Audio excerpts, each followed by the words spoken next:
Hey, what's up, all you art geeks out there? Today I thought I would talk a little bit about all of the different ways you can go about painting the human form, from the style to the mediums, all of these things. There's a lot of different ways to go about it, and I thought I'd just touch on as many of those as I can today to give you just a bunch of options in case you're just getting started with your painting journey, but you know you want to paint portraits, you know you want to paint the human form.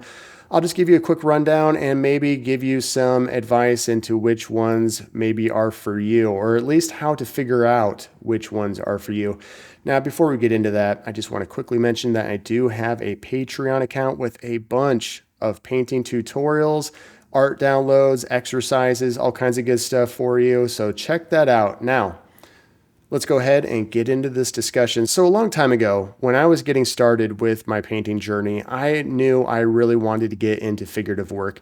I did dabble in some still life work, some abstract, but I always ended up finding my way back to portrait work, to figurative work. There was just something about that connection I had with the human form. I loved how they created stories. I loved using the human form to create abstraction, to use them as just really an anchor for the overall painting. I felt like the human form, looking into a set of eyes, looking at a face, whatever it might be, is just a really powerful way to paint.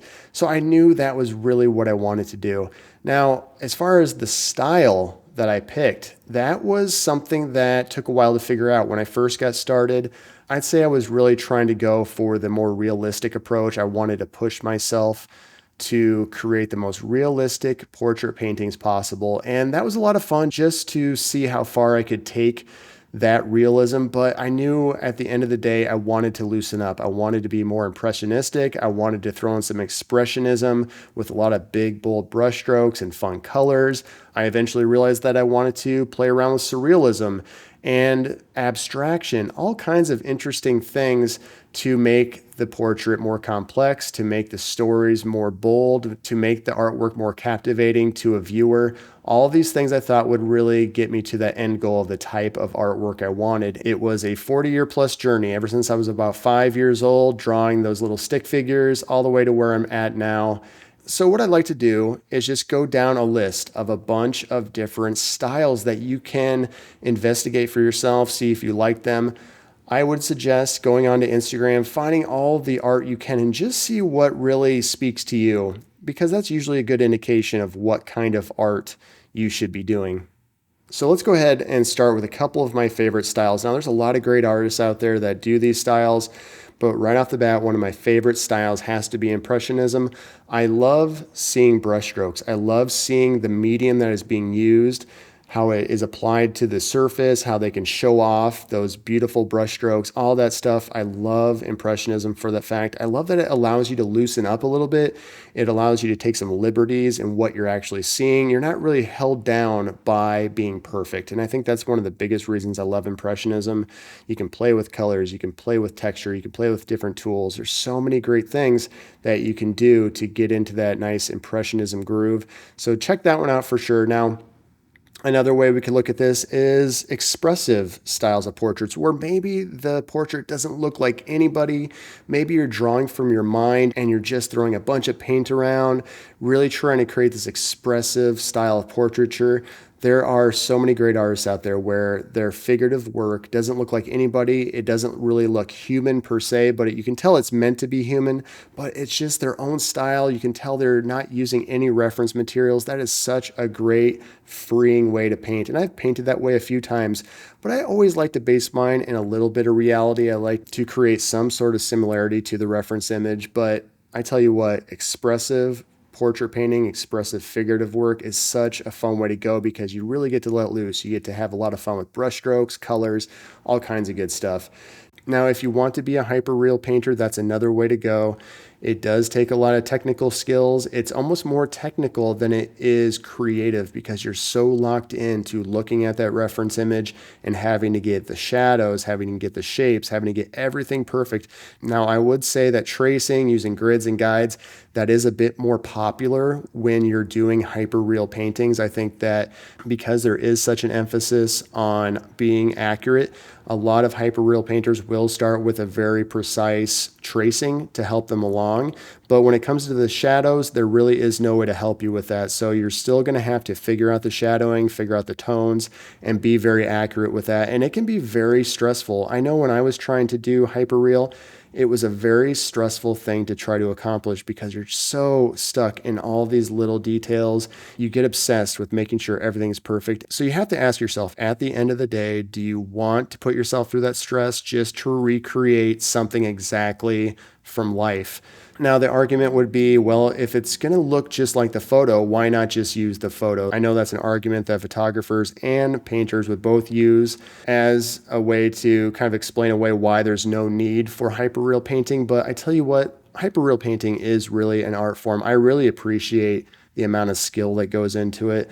I do think it's always nice to have some sort of flair within the hyperreal painting to show that it is a painting, whether it's around the edges, maybe there's some little small spot where you don't completely finish it so you can show that work that went into that painting. So if you want to be a hyperreal painter, I'm just going to warn you, it is a very stressful road to go down, but if you feel like you can do it, go ahead and show off your amazing talent in that realm if you really want to.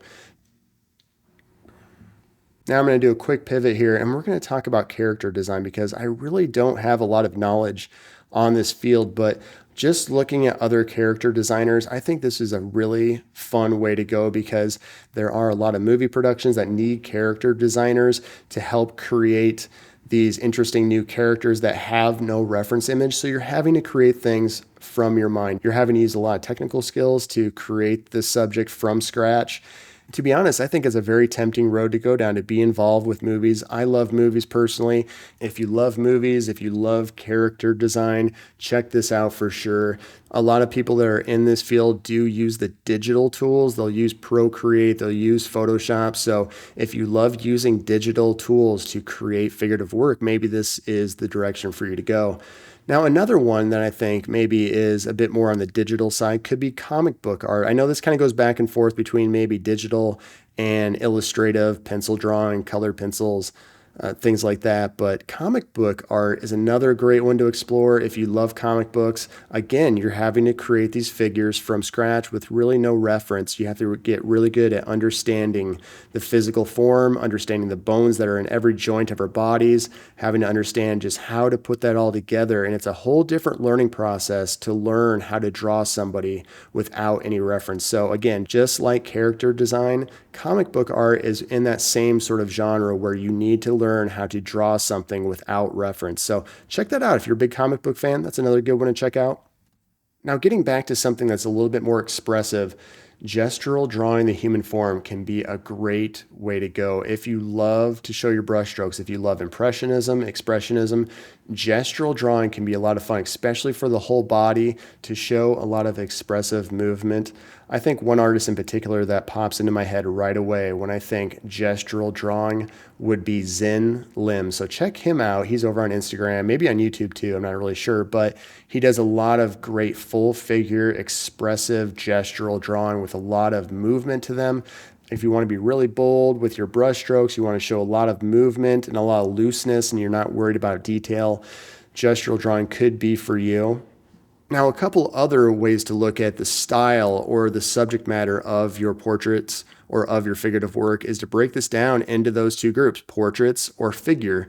So for me, I like to do a lot of portraits where it's just the head, maybe down to the shoulder. That's probably a good majority of my work. But then I also like to include the hands because the hands create a lot of good storytelling. I love to do that. And every once in a while, I like to create a full figure from head to toe. And by having these different options, it gives me a lot of fresh takes. It gives me a way to explore new things and not get too stale with my work. So I'd say with anything that you're doing, try to break it up into different scales of the human form, whether it's just the head, maybe it's halfway up the torso to the top of the head, maybe it's the full head to toe. So you get a lot of different ways to show the human form and not get bored with the particular style that you go with. Now, if we take all these styles that I've mentioned, there is one more additional thing that you have to consider when you decide to paint portraits, to paint figurative, and that is the medium. Now, you can obviously try all the mediums out there. There's acrylic, there's oil, there's ink, there's watercolor, there's colored pencil. I'm sure I'm missing a couple others, but as you can imagine, with all of these styles, with all of these mediums, with all these subgenres of styles within these styles, there's a lot of different options out there. So if you're new, if you're trying to get some advice on how to decide all of these things, I will tell you right off the bat, you just have to try them all out. You need to be trying them out. You need to be looking online at Instagram or Google or wherever it is and just see what speaks to you, because that is always the best sign to figure out what your style is. You can start with acrylic. A lot of people think that's the safest way to start is acrylic. It's a very popular medium, but I'll tell you right now, with portrait painting, when you're dealing with subtle shadow shifts and things like that, acrylic can be a little tricky because you have to deal with these subtle value changes. And once it dries, it becomes a little bit harder to manipulate, at least for me. When I switched to oil paint, that was instantly when I knew that was the medium for me. I switched from acrylic to oil, and that was the end of acrylic that very day, because I realized how much easier it was to control the values, to control my color mixing, all of that, because it stayed wet for the whole day. Now, watercolor, I've toyed around with watercolor a little bit. I haven't quite mastered that, so I can't really speak on watercolor, but there are some amazing watercolor artists out there. Cavanaugh, check her out. She's one of the best watercolor artists out there. If you want to get inspiration on how to create realistic and abstract portrait paintings in watercolor, she is the best person to check out, in my opinion. Now, when you get into inks and colored pencils, I don't have anybody specific to check out. You'll have to go on the internet, find some great examples of those particular mediums. But again, all these things have to come together. It may take a while. It may take a year, it may take 5 years, it may take 10 years of you just trying a lot of different things before something finally just speaks to you. And you'll know it when it happens. You'll know when you found your style.